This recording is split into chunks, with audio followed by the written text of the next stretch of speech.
and feel the passion of the soul. Passion of the soul is the capital P passion. It's a little bit different than the ego's passion. We don't want to confuse them. It's the same thing, the desires of the soul, capital D. We're allowing ourselves to move in, and I'm going to invite you to join me as we open to the call, to that which is seeking to emerge itself and express itself through you. We go into prayer primarily for two reasons. Well, maybe three actually. One is just to bathe in the deliciousness of it. If you feel the vibration of prayer, you'll feel that delicious eternal frequency.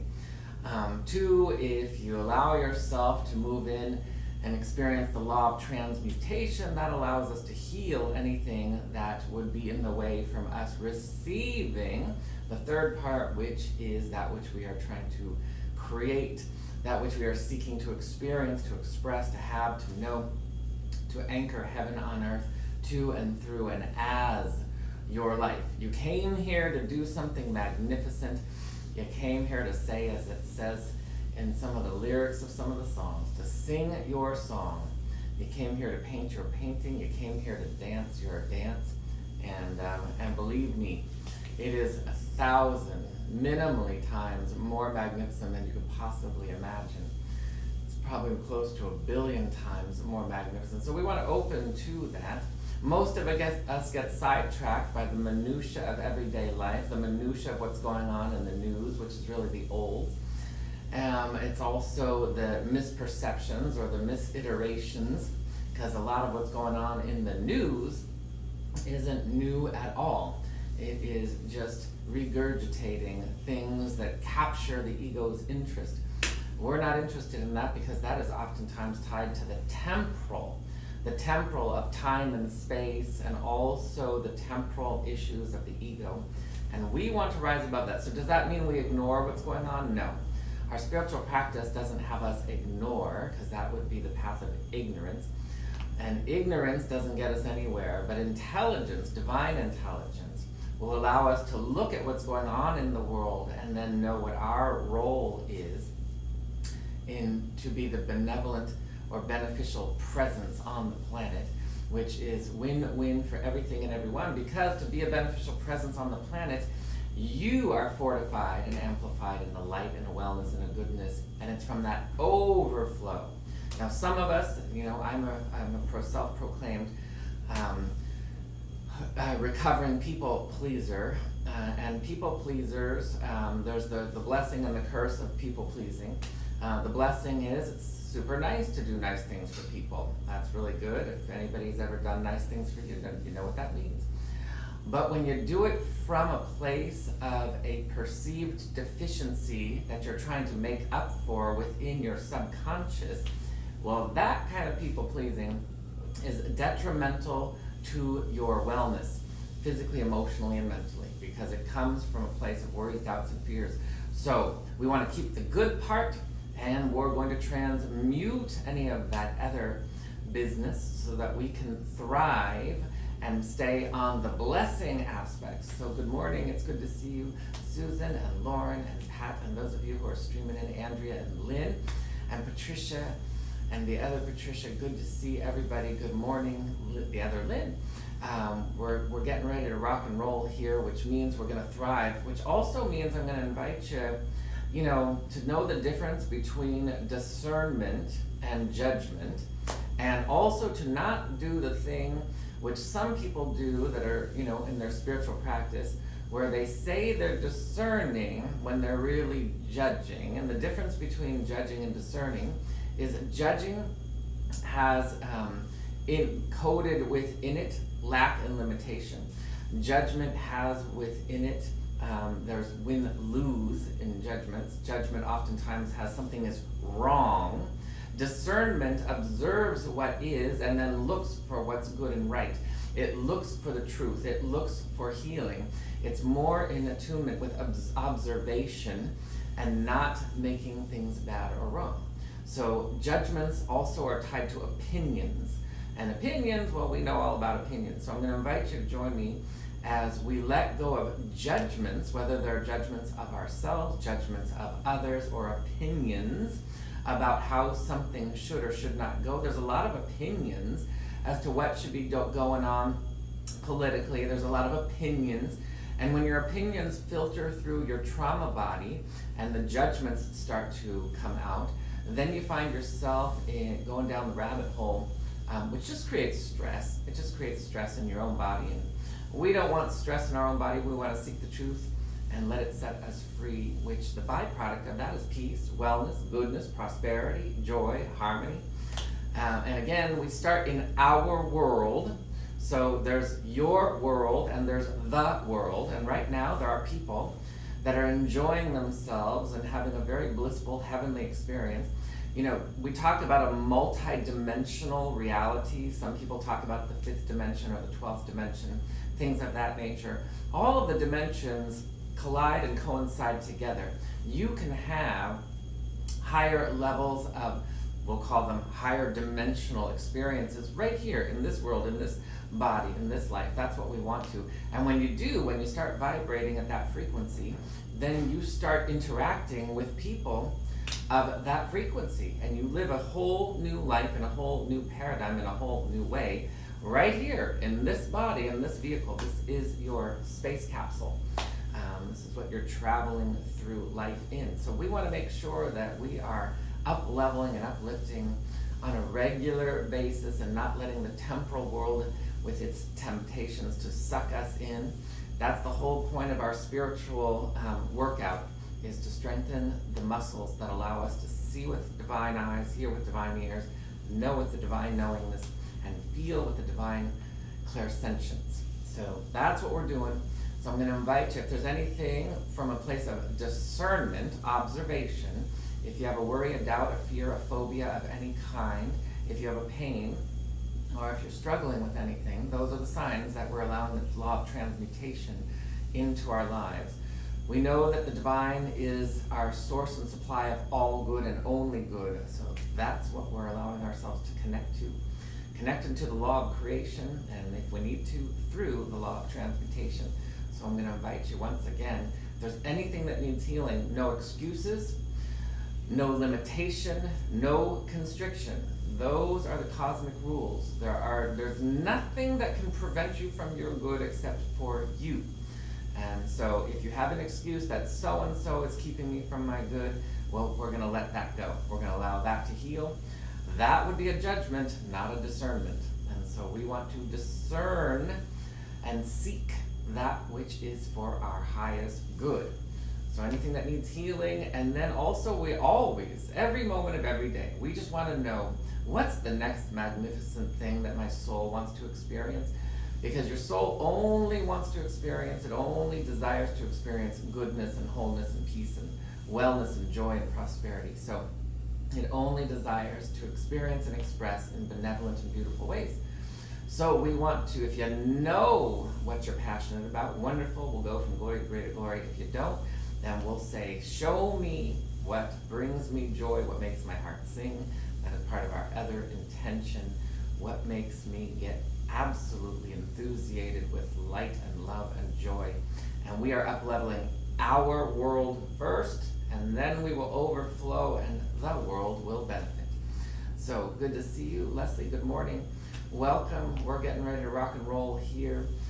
And so I'm going to invite you to join me as we turn within, whether you close your eyes or you leave them open. I choose to close my eyes, the outer eyes, as we open the inner eye. We awaken and choose to open our divine sensorium. We are awakening the inner eye. We are tuning the inner ear. We are opening the divine mind, allowing the surface mind to merge with the higher mind. We are moving into divine right perception.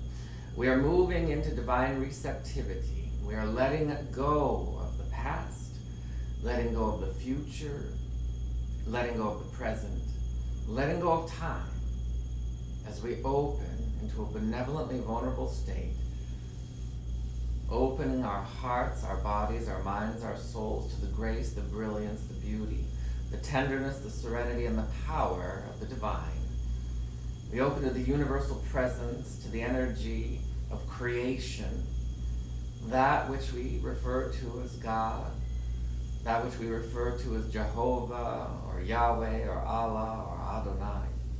We open to that by whatever name we give it. We know that it is infinite bliss, infinite glory, and that there is a divine intelligence that right now, a divine intelligence coupled with a power that knows the mysteries and the secrets and the answers to any question. It knows how to bring something from nothing into form. This is the law of creation, where a divine spark reveals itself as an impulse. And so we are saying yes to that impulse as it comes through us, for we know that we are born in the image and likeness of God. We are microcosmic, angelic beings beyond our name, age, race, religion, personality traits, beyond habits, beyond situations, circumstances, beyond titles, accolades, beyond diplomas, beyond any nationality. We are all born in the image and likeness of the divine, and so we return home to the great remembering of our true identity. We are the beloved in whom God is so pleased, and it is God's good pleasure to bring forward the kingdom of heaven to, through, and as you.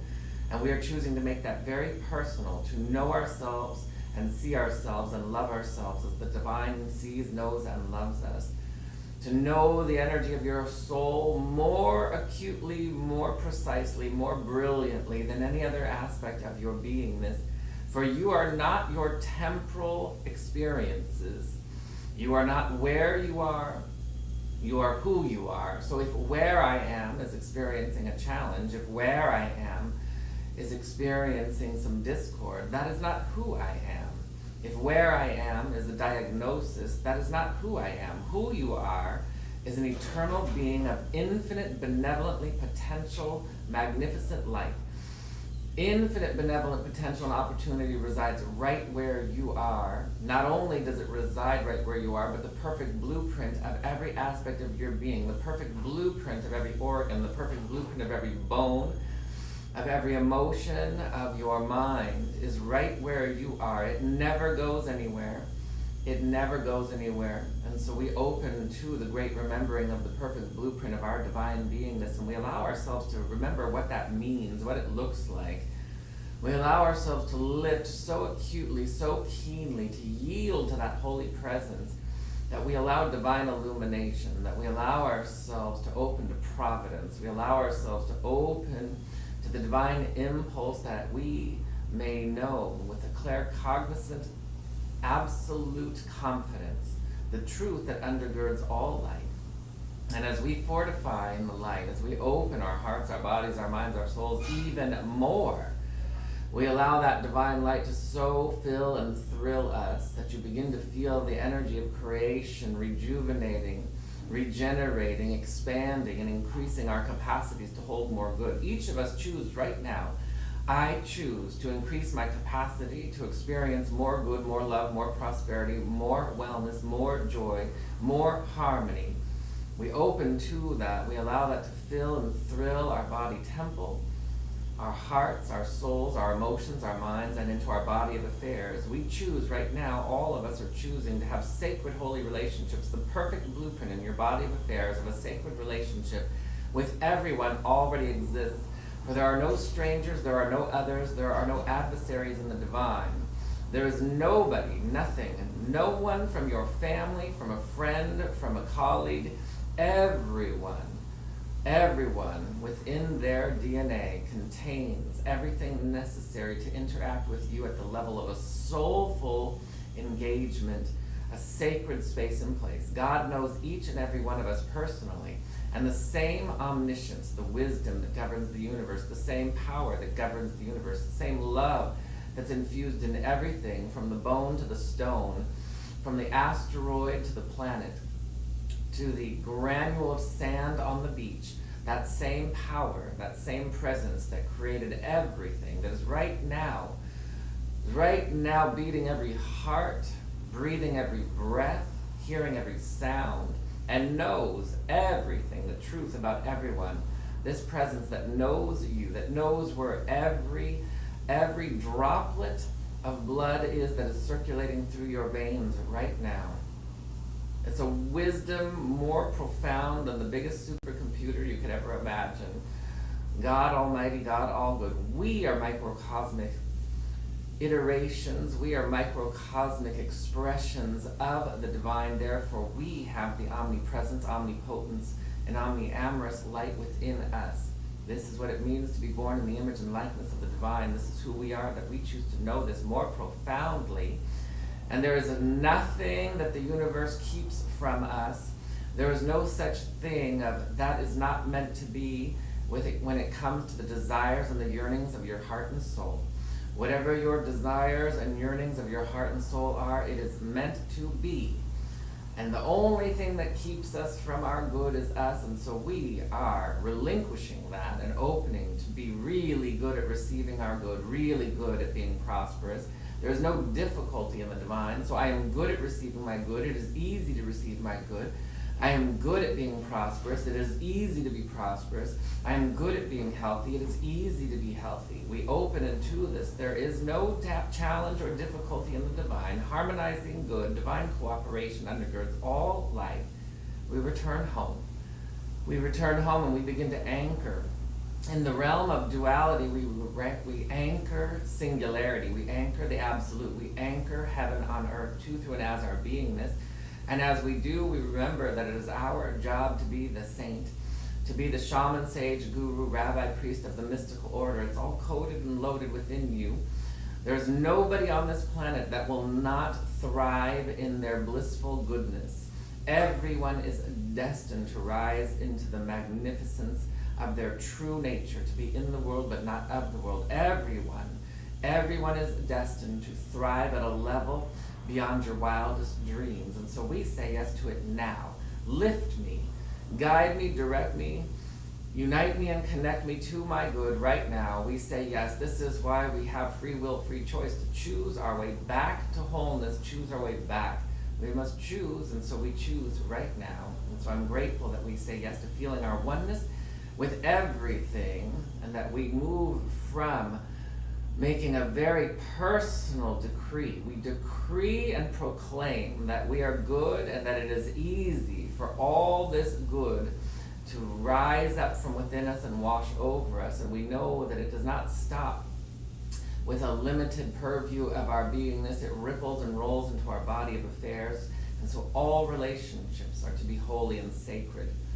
In the realm of the divine, God loves and knows and nurtures or empowers, and sacred relations are expressions of compassion and love beyond your wildest dreams. And so we say yes to the circulation of that, given and received, received and given.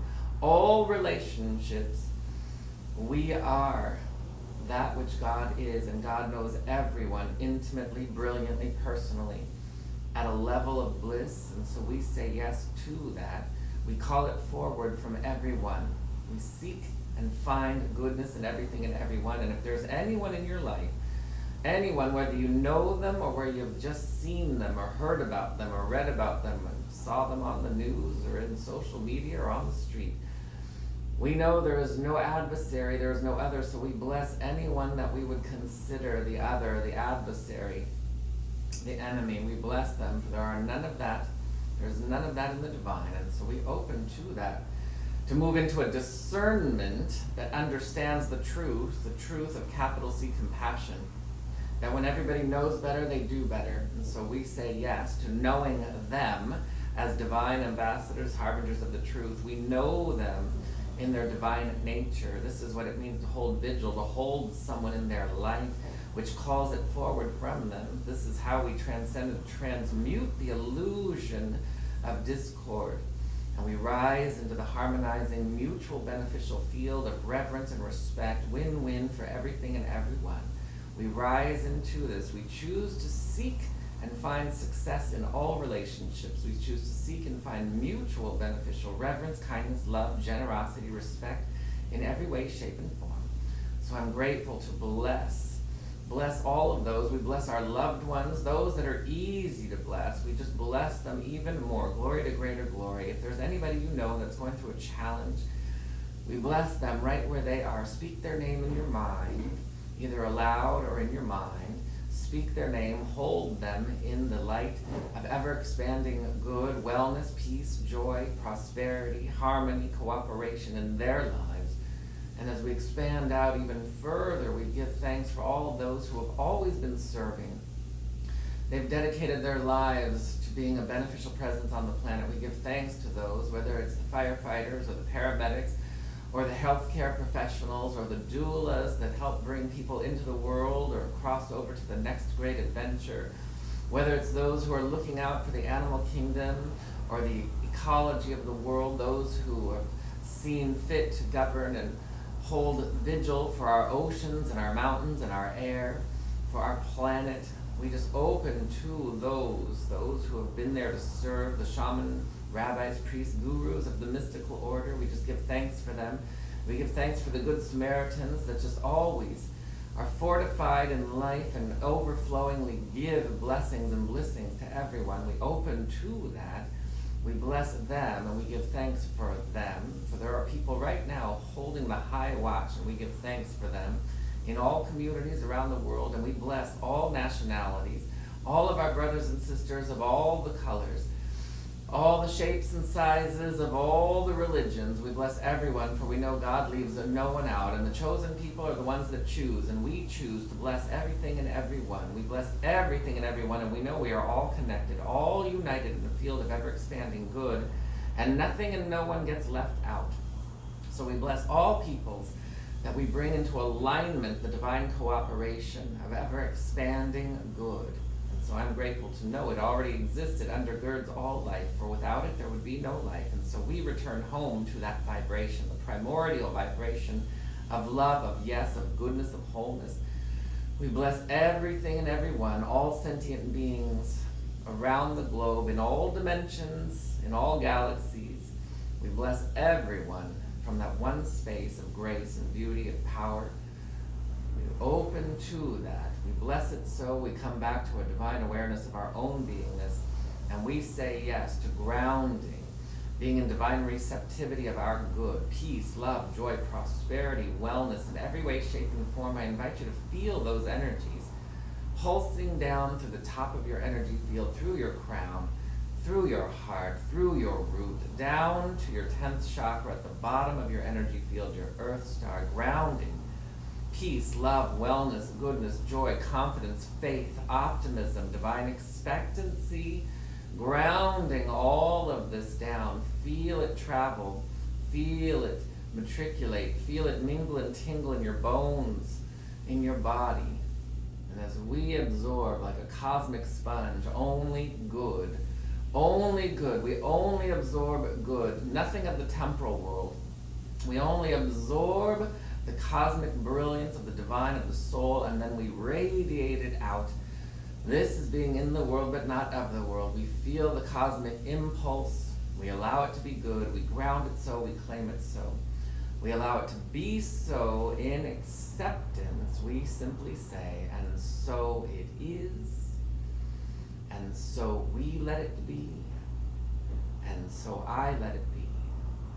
Amen, Amen, Amin, Ashe, Aho, Shalom, Mahalo, Hotep, and Hallelujah. And as we come back into a lucid state of divine awareness, just marinating for a moment in this energy, I just want to give thanks for all of you. There's some of you who have been here almost every single day since we began in March. So I'm just grateful for you, and good to see some of you tuning in from up in the northwest, some of you tuning in from over the pond, and some of you tuning in from some other areas of America. Good to see you all. Good to see you on Zoom. Remember, we're here Monday through Saturday, so we will not be here tomorrow for our daily prayer, but we will be at soulcenteroc.com if you want to tune in for our meditation at 10 a.m. Pacific time, or our service. Our music and message starts at 10:30 a.m. soulcenteroc.com. That's Soul Center Orange County, OC. affirmative.com if you want to join us. And yes, we are only live streaming for the time being until we come back into person, which we'll let everybody know when that is. So have a beautiful and blessed rest of your day, and look forward to seeing you either tomorrow or Monday during our regular time. Mahalo to Patrick in Hawaii, in Kauai to be more precise. Have a wonderful blessings to all our brothers and sisters at CSL and all unity and everybody else. Peace and blessings. Have a wonderful rest of your weekend.